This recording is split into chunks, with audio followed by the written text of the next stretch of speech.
12वां अध्याय। देवी पाठ का महात्म्य।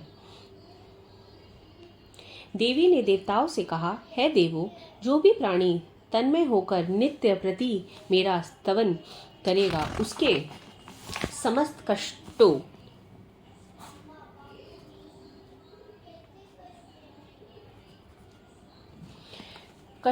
को मैं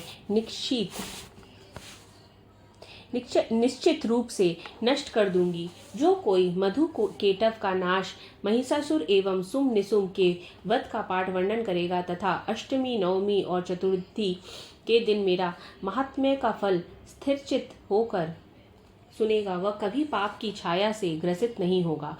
उस मनुष्य पर दुष्कर्म जनित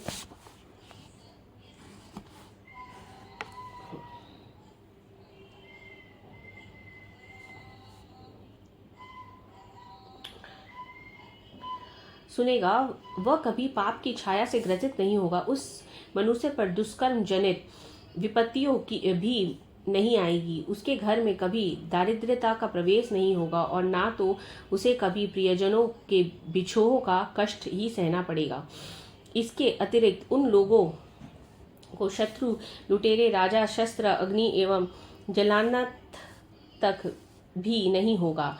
इसीलिए सभी लोगों को दत्तचित होकर मेरे इस महात्म्य का पाठन एवं श्रवण मनन करना नितांत आवश्यक है। ये परम कल्याणकारक है। मेरा महात्म्य महामारी जनित सभी उपद्रवों तथा दैहिक, देविक और भौतिक तापों का शमन करने वाला है। जिस मंदिर में प्रतिदिन विधि पूर्वक मेरे महात्म्य का पाठ होता है, उस स्थान पर मेरा सदैव निवास रहता है। मेरे चरित्र का संपूर्ण पाठ तथा श्रवण प्रत्येक बलि पूजन हवन एवं महोत्सव के समय करना चाहिए। जो व्यक्ति अनजान में या मेरे उद्देश्य से विधि पूर्वक पूजा, बलि या हवन आदि कर्म करेगा, उसे मैं प्रसन्नता पूर्वक स्वीकार करूंगी। शारदीय नवरात्र में जो प्राणी मेरे इस महात्म्य को भक्ति भाव से सुनेगा, वह मेरे प्रसाद से संपूर्ण विपत्तियों से छूटकर धन, धान्य तथा पुत्रादि से संपन्न होगा। इसमें किसी प्रकार का संदेह नहीं है। मेरे महात्म्य, उत्पत्ति कथा तथा युद्ध संबंधी रण कौशल के श्रवण मात्र से ही मनुष्य भीति रहित हो जाता है। मेरे महात्म्य को सुनने वाला व्यक्ति के सभी शत्रु नष्ट हो जाते हैं एवं उनका कल्याण होता है तथा उनके यहाँ पारिवारिक सुख रहता है। शांति कर्म में, अशुभ स्वप्न दर्शन में तथा ग्रहों के कुप्रभाव के फलस्वरूप भीषण कष्ट भुगतने पर मेरे इस महात्म्य का श्रवण करना उचित है। इस प्रकार सभी प्रकार की बाधाएं एवं ग्रह जनित भयंकर पीड़ाओं का निवारण होता है और अशुभकारी स्वप्न का फल भी मंगलदायक होता है। यह महात्म्य बाल ग्रहों से पीड़ित बालकों के लिए शांतिदायक तथा मानव संगठन में परस्पर मतभेद उत्पन्न होने पर उसमें मित्रता स्थापित करता है। इस महात्म्य के से समग्र दुरात्माओं की शक्ति का क्षय होता है। साथ ही इसके पाठ से दानवों, भूतों तथा प्रेत बाधाओं का शमन होता है। मेरे निकट जीव को पहुंचाने में मेरा यह महात्म्य की एकमात्र साधन है। किसी उपासक के द्वारा लगातार साल भर तक पशु, पुष्प, अर्घ्य, धूप, दीप, गंध आदि उत्तम पदार्थों द्वारा पूजन करने, ब्राह्मणों को भोजन देने, होमादि कर्म कराने, नित्य अभिषेक करने, विविध प्रकार के सुस्वादु नैवेद्य अर्पित करने तथा दान देने से मुझे उतनी प्रसन्नता नहीं होती जितनी इस उत्तम चरित्र को एक बार सुनने से होती है। इस महात्म्य के श्रवण करने से पापों का क्षय एवं आरोग्यता प्राप्त होती है। मेरी उत्पत्ति का गुणानुवाद संपूर्ण प्राणियों का रक्षक तथा मेरा युद्धकालीन चरित्र दुराचारी दानवों का विनाशक है। इसके श्रवण करने से ही मानव भय मुक्त हो जाता है।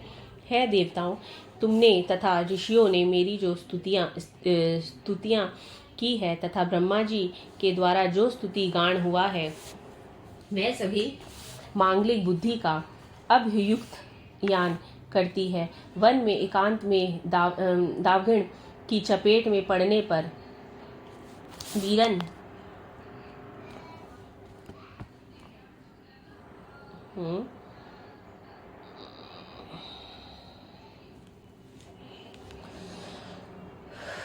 वीराण स्थान में ठगों के जाल में फंस जाने पर, शत्रुओं द्वारा बंदी बना लिए जाने पर, अथवा वन में सिंह व्याघ्र वन हस्तियों के पीछा करने पर, ये राजाज्ञा से बंधन में बंधने या वधस्थल पर ले जाते समय, सामुद्रिक यात्रा में बवंडर के कारण जहाज के डगमगाने पर, भीषण युद्ध में शस्त्राघात में से आहत होने पर, वेदनाकुल होने पर, केवल इतना ही नहीं, समस्त भीषण आपदाओं के आने पर जो कोई भी इस चरित्र का स्मरण करता है वह संकट से मुक्त हो जाता है। मेरे प्रभाव से सिंह आदि हिंसक जंतु पलायत हो जाते हैं तथा लुटेरे शत्रुओं आदि को भी मेरा स्मरण करने वाला के पास फटकने का साहस नहीं होता है। इसके अनंतर ऋषि ने कहा, इतना कहने के बाद प्रबल पराक्रमशालिनी भगवती चंडिका वही सब देवगणों के सामने अंतर्निहित हो गई। सभी देवता शत्रु रहित होने से पहले की तरह निर्भीक होकर यज्ञांश का उपभोग करने लगे तथा अपने अपने अधिकारों का बागडोर संभालने लगे। महाबलवान दैत्य शुंभ निशुंभ संहार के बाद बचे कुचे दैत्यगण पाताल लोक को चले गए। है राजन, इसी प्रकार जगजननी अंबिका शाश्वत और नित्य होने पर भी बार बार अवतार लेकर पृथ्वी का भार हरण करके संसार की रक्षा करती है। वह ही इस विश्व को मुग्ध करती, जगत की उत्पत्ति करती और विनय करने पर संतुष्ट होकर विज्ञान एवं समृद्धि प्रदान करती है। राजन, है महाकाली, है महाप्रलय काल में महामारी स्वरूप में समस्त ब्रह्मांड में परिव्याप्त रहती है। समय समय पर वह ही महामारी रूप होती और अजन्मा होकर भी ये ही सृष्टि के रूप में उत्पन्न होती है। समयानुसार वह सनातनी देवी की संपूर्ण जीवों की रक्षा करती है। वह ही मानव के उत्कर्ष काल में लक्ष्मी स्वरूपा होकर ग्रह में निवास करती है और दीनानुदीन उन्नति के पथ पर अग्रसर कराती है। जब मनुष्य की पतनावस्था आती है तब वह ही दरिद्रता के रूप में विनाश का कारण बनती है। जो कोई पुष्प धूप गंध आदि से उसका विधिवत पूजन करके गुणगान करता है, उसे वह धन धान्य सद्गति सद्बुद्धि और पुत्रादि से परिपूर्ण कर देती है। इस प्रकार 12वां अध्याय